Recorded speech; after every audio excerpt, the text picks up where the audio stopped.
Hello, Blackhawks Nation. Welcome to the Blackhawks Daily, your favorite recap of the daily buzz around your Chicago Blackhawks. I'm your host, PJ, and thank you for tuning in on a very, very slow and dry off season. But it's Monday night, super stormy. So I hope you forgive the thunder and any potential disruption during this quick recording that I'm trying to do. So let's see if we can get through it. Thank you for hanging out with me. Thank you for putting up with really not much to talk about these days. We're just trying to keep content going while we're counting down, right, to spring training, not spring training, counting down to training camp in September, and of course October 7th, most important day for us, the puck drop on the 100th season for the Hawks. So let's get into it.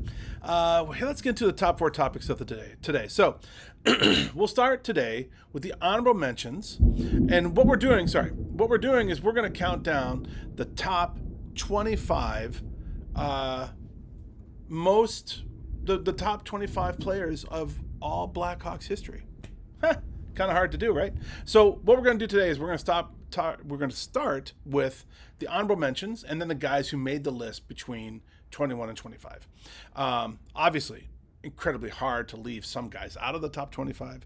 And with each name, you'll find individual accolades accomplished while with the Blackhawks and their career numbers with the franchise. So, in no particular order, here are some honorable mentions. Al Secord, fantastic player, obviously. Patrick Sharp, Nicholas Jarmelson. And about Jarmelson, I clearly remember when he was with the Hawks, Pat Foley and those guys calling him Jelly. And my friends kept telling me there's no way he was called Jelly. I remember him being called Jelly. Does anyone else remember him being called Jelly? I just remember him being called Jelly. Anyway, sorry. Bob Murray, Pat Stapleton, Pitt Martin, Nestorenko, Mush March, Cliff Coral, Chico Maki, and Bill Hay. So those are honorable mentions of people not in the top 25. Starting at number 25, Troy Murray, center. 1985-1986 Selke Trophy winner. Blackhawks career, 688 games, 197 goals, 291 assists, 488 points, 30 game-winning goals. Murray is the original number 19 who attended North Dakota and won a Selke Trophy for the Blackhawks. When Murray won the Selke Trophy in 86, his 99 points were the most ever for a winner. Only two players, 3 seasons, have eclipsed the mark since: Sergei Fedorov twice and Doug Gilmour. The 45 goals he scored that year were the second most in a Selke Trophy winning season. Fedorov scored 56 in 93 and 94. Originally drafted by the Blackhawks in the third round, 57th overall in 1980, Murray was a marvelous center who played a very strong all-around game. Fans also loved Troy for his work on WGN Radio, where he partnered with John Wiedemann since the 2006-2007 season. Number 24, a person we've been mentioning a little bit here recently, Tony Amonte, right winger, captain 2000 to 2002, 5-time All-Star. Blackhawks career, he had 627 games, 268 goals, 273 assists, 541 points, 20 shorthanded goals. When the New York Rangers were finishing their roster to make a run at the Stanley Cup in 1994, they traded Amonte and Matt Oates to the Blackhawks for Stéphane Matteau and Brian Noonan. The deal worked out well for both. The Rangers won the Cup, and Amonte spent 9 fabulous seasons in Chicago. His patented mullet flowing out of the back of his bucket was like Superman's cape. Amonte put together 6 consecutive seasons of at least 30 goals. See, God like that. 3 of which saw him score at least 40. The other players in Blackhawks history with at least 3 40-plus goal seasons: Bobby Hull, Denny Savard, Steve Larmer, Al Secord, and Jeremy Roenick. Really, really good company. Number 23, Dirk Graham, center, captain, 1998 to 95. 1990-1991 Selke Trophy winner. Blackhawks career, 546 games, 152 goals, 191 assists, 343 points, 26 shorthanded goals. On January 4th, 1998, the Blackhawks traded Kurt Fraser to their hated rivals, the Minnesota North Stars, boo, for Graham. He went on to serve as the captain of the Blackhawks and lead the team to a Stanley Cup final. He won one Selke Trophy for the Blackhawks and still holds the franchise record with 26 shorthanded goals. Graham was a terrific leader and a great defensive center. He is the first black captain in NHL history. Number 22, Corey Crawford, goalie. Two-time Stanley Cup champion in 2013, 2015, and 2010 and 2011 all-rookie team. Two-time Jennings Trophy winner in the 2012-2013 season, 2014-2015 season. Two-time All-Star. Blackhawks career, 488 games, 473 starts. He has a total of a 260, 162, 53 record, a .918 save percentage, and a 2.45 goals against average.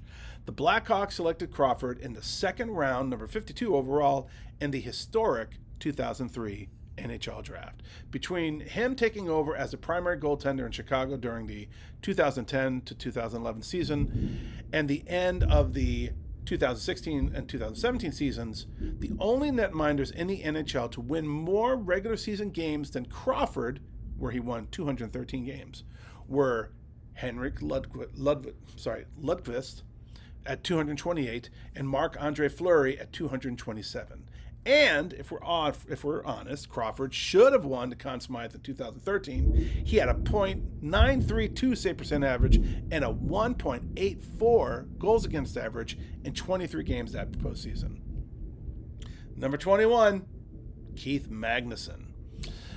Number 3, retired captain, 1976 to 1979, two-time All-Star. Blackhawks career, 589 games, 14 goals, 125 assists, 139 points, 1,440 penalty minutes.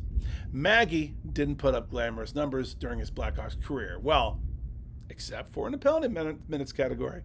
But he was the face of the franchise, a ferocious leader who stood up for his teammates. Magnuson and Carroll founded the Blackhawks Alumni Association and did more work to help former Blackhawks and to grow the game of hockey in Illinois than many realize. His number was posthumously co-retired with Pierre Pilote on November 12th, 2008. Whew, what a list. I can't wait to keep continuing that list with you guys onward. But moving on from there, we have 3 Blackhawks prospects who are primed for a big season this year. We already know the Blackhawks have a ton of high-end prospects, and these 3 especially should be in for a big year. The Hawks easily have a top 5 best prospect pool in the entire league, right? We've got young talent coming out of the seams, so this is not a surprise. Adding in the 3rd overall pick and most likely another top 5 pick next year will only bolster the team's farm season prestige even more. Now, while the Hawks will be looking to see improved development from the younger players already on the team, they will be hoping that for some big seasons out of the guys who haven't quite made the jump to the NHL level. So here are 3 prospects who I think are kind of primed to have big seasons this year. Sasha Boisvert, center. He's at Boston University. Coming off a really solid freshman season with the University of North Dakota, registering 18 goals and 32 points in 37 games, Boisvert should see big improvements after transferring to Boston University this past offseason. BU is filled with some very solid NHL-level prospects like Ryder Ritchie and Jack Murtaugh, among others.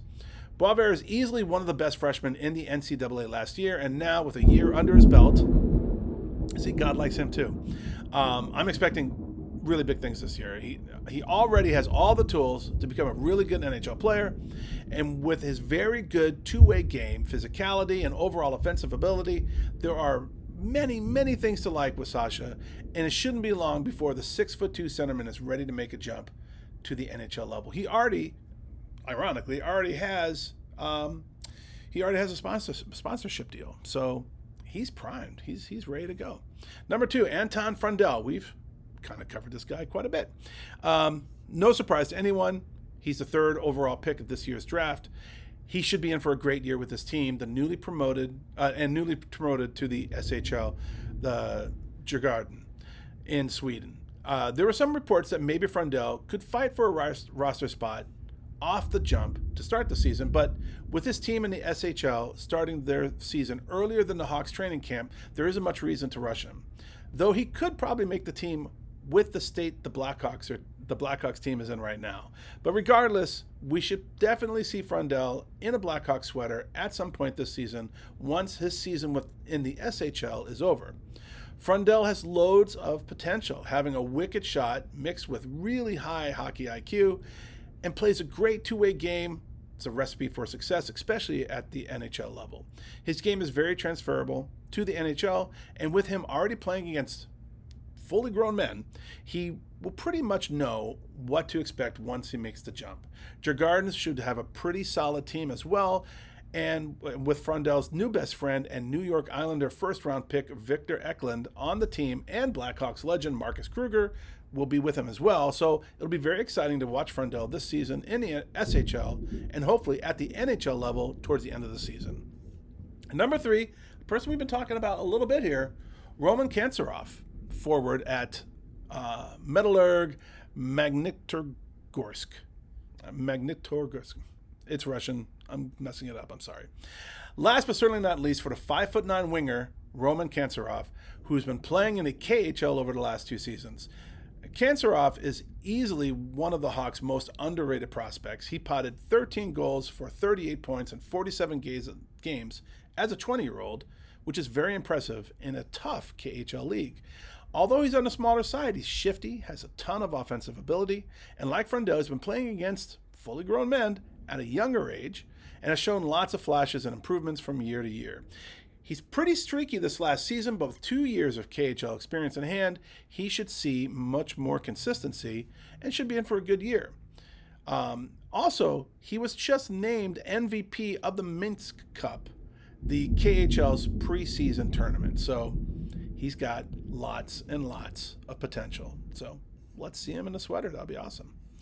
And now let's turn our attention to the Norris Trophy. So we've covered a bunch of trophies. We've covered the Calder. We've covered all the gold. We covered the Vezina. We've covered a lot of trophies. Now we're doing the Norris. The Norris Trophy was first presented in 1954 to the defensive player who demonstrated throughout the season the greatest all-around ability in the position. And while I might argue the defensive part of the position may have been somewhat taken for granted over the past couple of decades, this award is still the most prestigious a defenseman can win for his regular season performance. The Norris Trophy has been awarded to a Blackhawks defenseman 8 times, but only 4 players have won the award. The first 3 have already been inducted into Hockey Hall of Fame, and the 4th will be there very soon. So, 1962, 1963, 1963, 1964, 1964, 1965, Pierre Pilote. 1981, 1982, Doug Wilson. 1992, 1993, 1995, 1996, Chris Chelios. And 2009, 2010, 2013, 2014, Duncan Keith. Fantastic player. Last but not least, a couple of quick ones from repeat offenders. Fubar Totali, 3389. More unforced errors, the more things change. And also, I'll read Beans as well. Beans 7014. I think both of these gentlemen are talking about the same thing, which was the Hawks with another lawsuit, unfortunately. Beans here is spelling it out a little bit. I'm not buying all these lawsuits. I think there's a powerful group of people that does not like the Indian head, and they're putting pressure, and they are pressuring people into suing the Blackhawks. So, yeah, look, it's messy business. It's just messy business. So, I don't know. I'm not necessarily the most conspiracy theorist of people, but it's just a shame. I just hope this all gets settled quickly. Treat people well. Let's just act professionally, be professionals. There's too much at stake. We have an amazing organization. We have an amazing fan base. And we have amazing expectations of a 100-year-old organization. So the organization needs to toe the line and act as respectably as the fans deserve, and should act accordingly, really. And we need to hold them to account, basically. And let's hope that they do that. So I just hope this all comes out in the wash. I hope that everything gets settled really well. And if the Hawks are, to blame, get it out, get it dealt with, and get it done. And if they're not to blame, then move on, right? But just get this behind us. We have too much at stake. We have a whole future ahead of us. We have Hawks fans who are ready to celebrate, and a city absolutely dying of thirst to win and celebrate and just, really hold up an organization that's worth being held up. So the Hawks have it right there in their hands. Let the organization really do the best that they can to honor their fans in the right way. So act beyond reproach, Hawks. Blackhawks organization, get your ducks in a row. Make sure that you're doing the right things at all times, and everyone's happy. It's kind of simple. So let's hope that works, and let's hope that it does. So Blashill, it's on you. Davidson, it's on you. Wirtz, it's on you. Get it going. Simple as that. All right. Well, that's a wrap for today, Blackhawks Nation. Thank you again. Please continue to keep tuning in every weekday. Get your daily download. Thank you so much for all your insight. Thank you for keeping the pipe in with your thoughts and your hockey knowledge, which is always so much more expansive than mine. Really appreciate that. Thank you for subscribing and sharing about the channel. Let's keep going. Let's keep the momentum going, and can't wait for this hockey puck to drop, the season to get going. It's going to be so much fun. So thank you for coming along on this ride with me. God seems to appreciate it. Thank you so much for everything. I really appreciate it, truly, from the bottom of my heart. Let's go Chicago. Let's go Hawks. That's it for today. I'm PJ. We'll see you next time on the Blackhawks Daily.